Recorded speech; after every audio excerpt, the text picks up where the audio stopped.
আপনার স্ত্রী নামাজ পড়ে না, আপনি কোনো ব্যাড হইতে না মিয়া, দূর মিয়া, আপনি কোনো ব্যাড হইতে না মিয়া, অপদার্থ ব্যাড হইতে। যার বেটা তুমি স্বামী, তোমার বেডি নামাজ পড়ে না, তুমি এই বেডিরা বছরের পর বছর খাবাও, এই বেডিরে দুনিয়ার সমস্ত সারা বাজার বেডি ঘুরে, আর তুমি ব্যাটকাইয়া থাও। বেউকুফ বেটা, অপদার্থ বেটা তুমি, বেটা অক্ষম বেটা তুমি, কাপুরুষ বেটা তুমি, বেটা ইমানদার এতটা দুর্বল হবে কেন?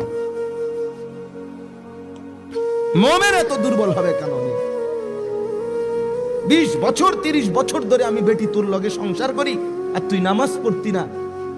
তোর মতো অপদার্থ দিয়ে আমার জিন্দিগি কি তাই না? বলেন না, আমার 40 বছরের উপার্জন সব তোমার, তুমি সেজদা দিবা না আল্লাহকে? হ্যাঁ, আমি 16 বছর বিদেশ করবো, মাথার ঘাম পায়ে পড়বে, আর এই কষ্টের বুকটা মাটিতে লাগিয়া যায়। বিদেশে যারা টাকা রোজগার করে কলজাটা জাগাত থাকে না।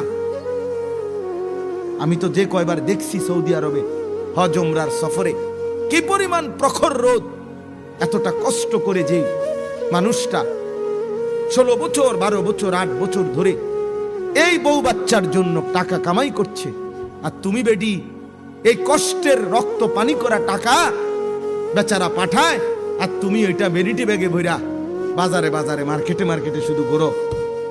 হ্যাঁ, এমন অপদার্থ বউয়ের দরকার কি বেটা? এই তো ব্যর্থ জিন্দিগি। এই জন্য এটা কাপুরুষতা, এটা দুর্বলতা, এটা অক্ষমতা।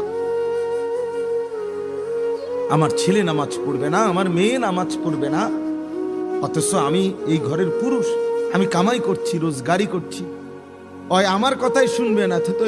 তুই আমার কি এমনি ফুট হইলি বেটা? তুই আমার কিসের মেয়ে বেটা? তোর জন্য কেন আমার উপার্জন খরচ করবো বেটা?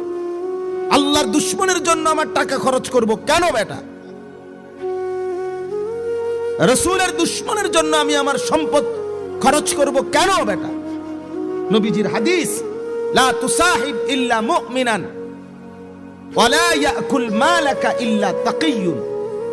এই বাপ শুনেন, নবীজি বলেন ইমানদার ছাড়া কাউকে বন্ধু বানাইও না, আর বলছে তাকওয়াওয়ালা ছাড়া, মুত্তাকি ছাড়া, আল্লাহ ভীরু ছাড়া কাউকে তোমার মাল সম্পদ খাওয়াইও না, সিটার বাটফারে খাওয়াইও না। দুধ তোরে চা খাওয়াইতাম না বেটা, তুই বেটা বিড়ি গাছ বেটা, তোর লাগা কিনলে টাকা খরচ করতে হবে, কথা কথা গাইল্লাস বেটা। সারাদিন বেটা চা দোয়ানে বইয়া রঙিন টেলিভিশন মধ্যে বেডির নাচ চাও, তুমি কি হওয়াদের মানুষ? তোমার একা বন খাওয়াইতাম, বন দর করলে হালাই দিব। রাসূলুল্লাহ সাল্লাল্লাহু আলাইহি সাল্লাম বলছেন, আল্লাহ ভীরু ব্যতীত তোমার মাল কাউকে খাওয়াইও না।